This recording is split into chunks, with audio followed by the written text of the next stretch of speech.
Good morning, you legends. How are we doing? I am all right. Thank you very much for asking. I am a little bit cold because I don't have much body fat, but it is what it is. I should have put a coat on. I'm only walking around the garden anyway, so I'll be back in a minute.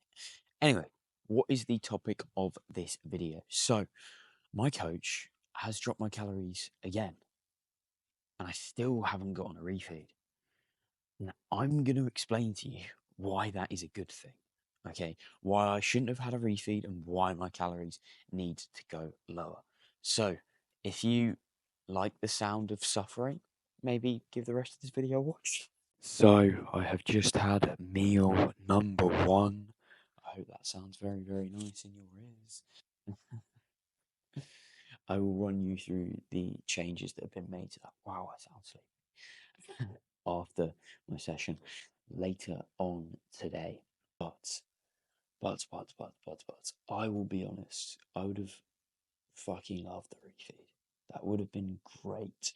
Like running sub 2000 calories, what was it, 1700, then 1005 for at least a month, being under that amount. Pretty tough. Like training performance is starting to suffer. Yesterday was a really, really shit session, but after every bad session, there is a good one. Just how it works. You're not going to have bad sessions forever. So just get back in there, get it done. It's only 2 more weeks until I'm going to be eating good food again and making sure that I'm progressing in the gym. And energy's a little bit lower as well. So yeah, I would have loved the refeed. But at the end of the day, your coach is not going to give you, is not going to do something they don't believe is in your best interest. Because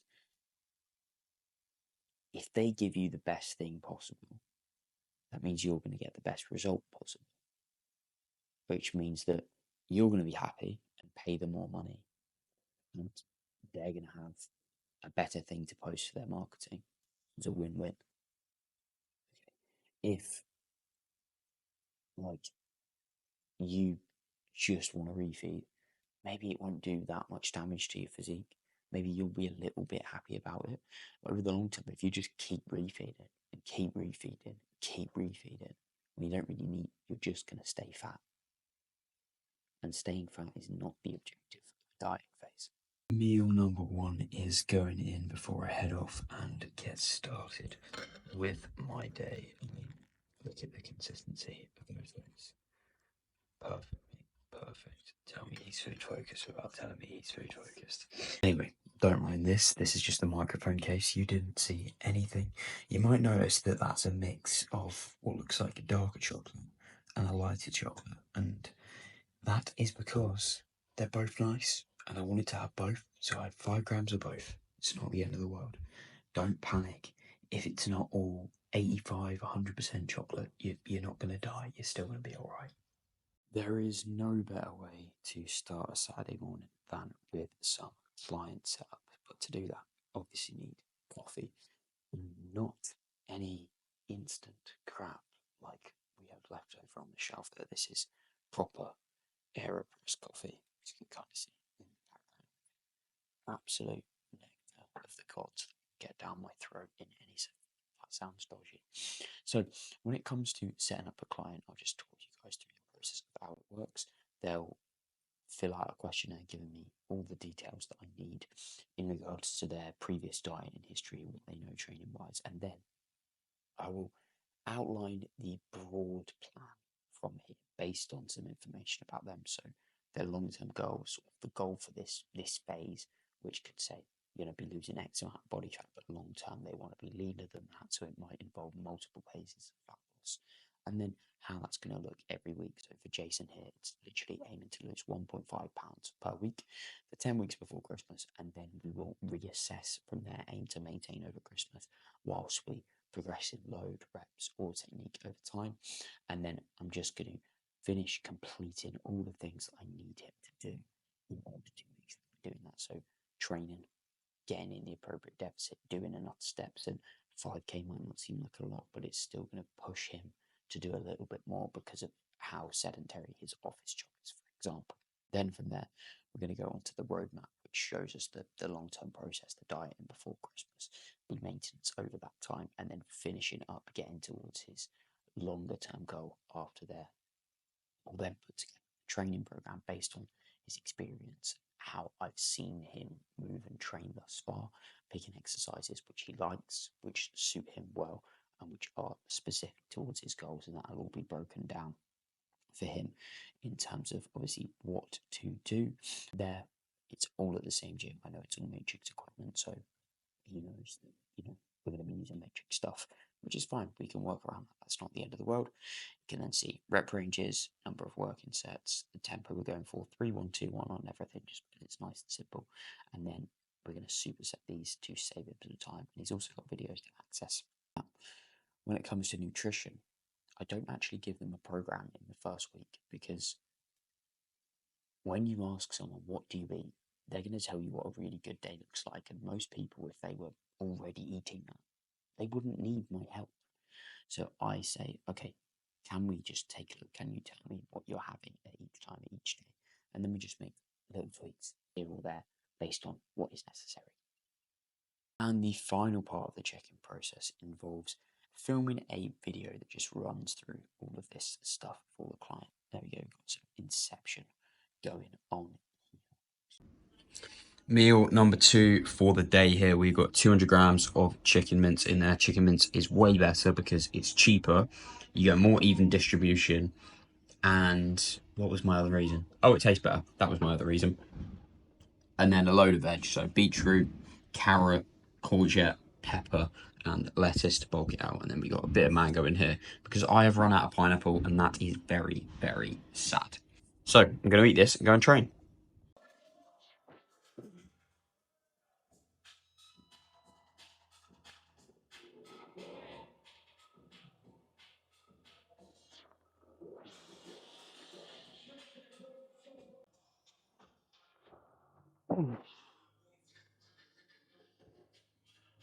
If you have awful abs, I guarantee you are making these two mistakes within your training. The first one is allowing that movement to come from your hip. Okay, people don't train their hip flexors enough, but this isn't the environment that we really want to be doing it in if you're trying to grow your abs. And that takes us on to the second one, which is not getting lengthened enough. The vast majority of people can get their spine way further back than just the floor or just what a machine has. So getting an ab mat like this, which is going to naturally match the curve of your spine, and adjusting it if you need to, is going to allow you to really stretch those abs and get a lot of tension on them, which I heard is, funnily enough, pretty good for hypertrophy. Weird that. And if you're doing these for 6 months and still can't see your abs, then you're fat.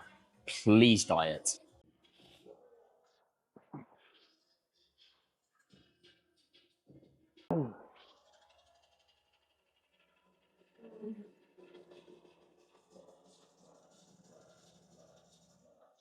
If you're actually using your abs to perform these, then you are not going to need a lot of load. Like 5 kilos feels pretty fucking heavy for this, and especially because I've got it up over my head here.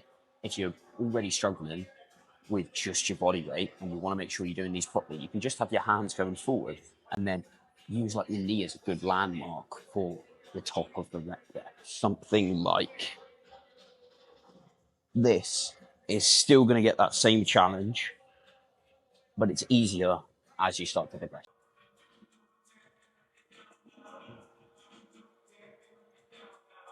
If you get horrendous hip pain on your adductors, then I want you to check this one thing in order to fix it. A lot of people bring these pads far too far out and just try and like contort themselves to get into position. But all you need to see is the pad a right length for me? Can I pull my thighs away from it? You'll see mine move slightly. There's maybe that much, half an inch, and as we know, half an inch makes a lot of difference off the pad. Okay, so check that and then set these to the appropriate width. If you just slam it out as far as possible, I'm not surprised your hips feel terrible because you're forcing them into positions that you can't actually get to. Boom!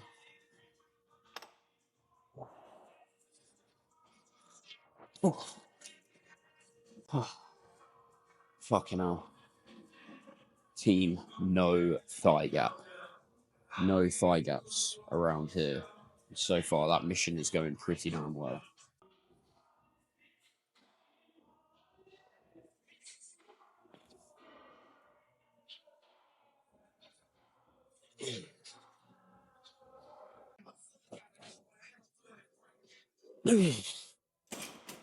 There's 3 reasons why lengthened partials aren't as bad as you think. A big criticism they get is that it's so hard to standardize the range of motion, whereas in reality, on most exercises, there's some arbitrary point that you can use to say. And for me, that's when I noticed that my hand has come just below here on my rough line of sight. And that's going to be the same each week. So that's fine. From there, you're not going to get injured if you've used to going into that lengthened position. If you stop here and now you're doing partials all the way over here, yeah, it's going to be a big shock if you try and use the same load. And the third one is, okay, at the very worst, they might not be any better. That's cool. You're doing less work in terms of how long it's going to take because you're not going through too much of the rep. And you can take an exercise like this, which is going to be short and focused anyway, and get a little bit more out of it. Win, win, win.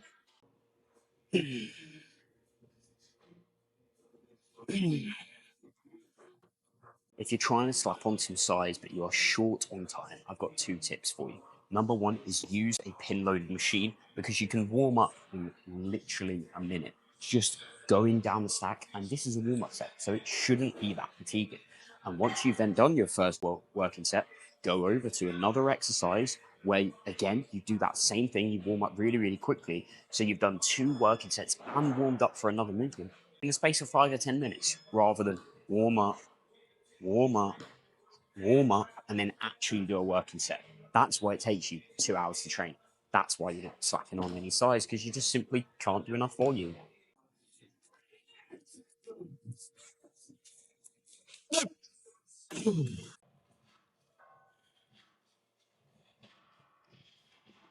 Using reps in reserve on a leg extension makes about as much sense as your average fitness influencer, because you're going to be at a shortened quad position at the hip and the knee when you're at the top there. So you're already getting a stupid sensation, which a lot of people conflate for the fact that they're tired. The truth is, something like this is going to burn at 10 and you're going to be able to get 20. And when you have other isolation movements like this, just saying, oh yeah, it really hurts, I've probably got a few more, isn't that accurate? And the fatigue cost is so, so low here. So just keep pushing it until you genuinely can't get it up anymore. There's a joke in there somewhere.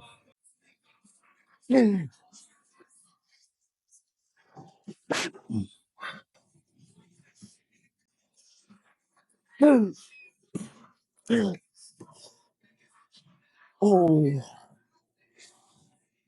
oh my god. Ow.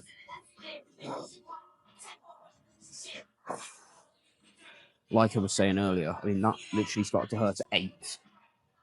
And I got 19. Granted, the last ones weren't as fully extended, they were more like there. But you're going to be really, really weak in that shortened position.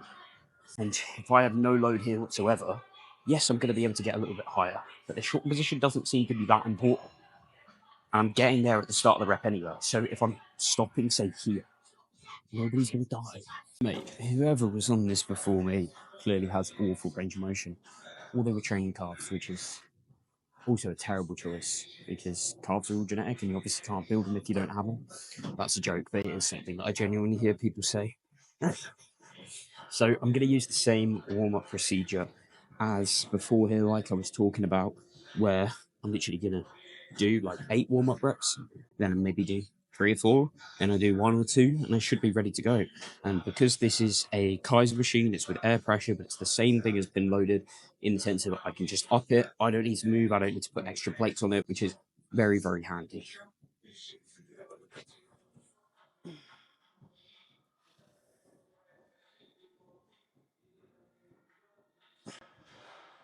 It's also incredibly amusing that there's a sign on this that says not to lock your knees out on the machine, as if that automatically ensures you get injured or fuck knows. Because obviously locking out is what kills you. It's not doing it with way too much load that you can't control, so you're just launching it. So I said I would run you guys through the training and the diet changes later on in the video earlier, which is obviously why you're seeing this now. You've already seen them.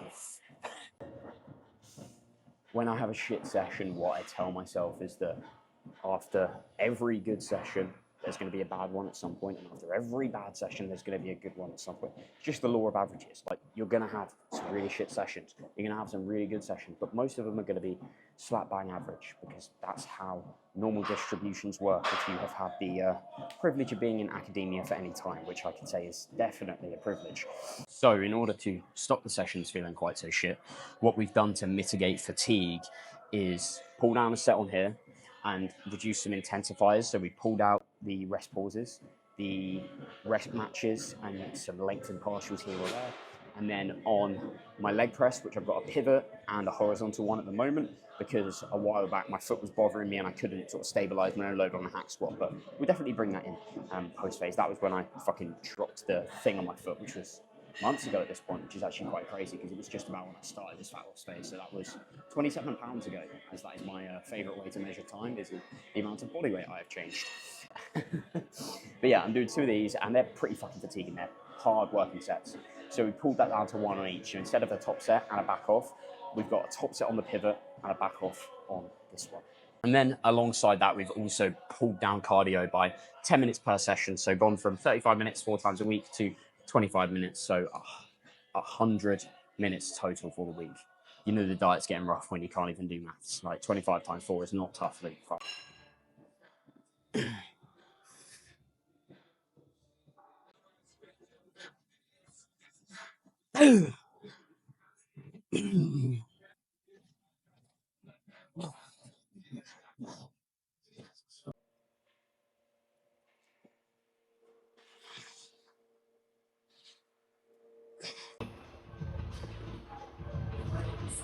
I'm already a big batty gal because it's 2024 and you can identify as whatever the fuck you want. So I'm setting these split squats here up to be as quad focused as possible. The way I'm doing that is by ensuring that I keep my torso pretty upright as I go through it, and then standardizing the range of motion. So my knee is going to touch this bench here and my back knee is going to touch the floor. I've worked out exactly where these need to be based on the various sort of landmarks there are in the gym, not like it's Paris or anything. But you get what I mean. So every single rep that I do is going to obliterate my quads, even though I'm still going to get a bit of glute, just because they're strong as fuck.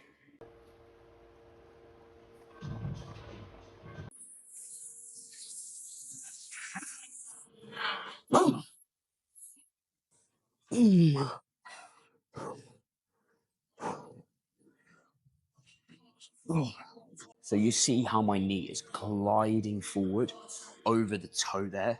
It's coming nice and far forward, which is going to put a lot of stress in a good way through that knee joint and challenge the quad. If you were looking for more glute work, then you'd want to aim to keep this pretty much perpendicular to the floor and hinge forward at the hip, and that's going to put more stress through your glutes. Terribly sorry, guys. I have fucked up royally here.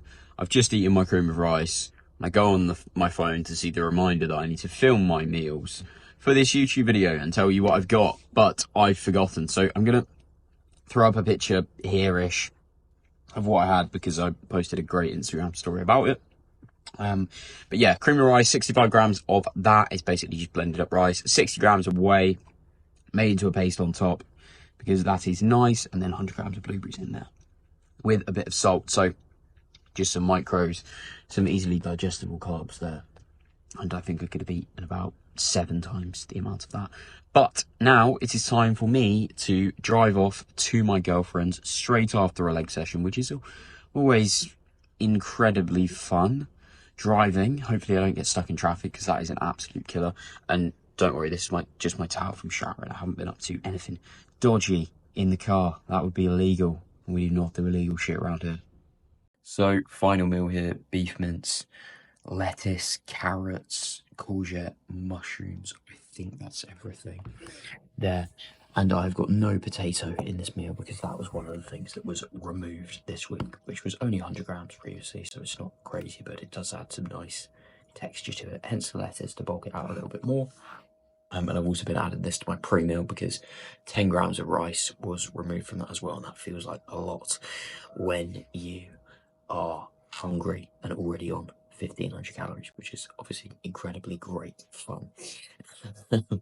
And then aside from that, 10 grams of oats was also pulled rest day is now with no nut butter and no blueberries in my first meal. So it's basically just plain Greek yogurt because man is in the trenches. These are the war rations, which is incredibly cringy phrases. I can't believe people say that seriously. So that is everything for this video. I am going to tuck into this and watch Friends and go to sleep because I am tired, which is great fun. So like, share, subscribe to see me suffer for another week. I'm joking, it's not that.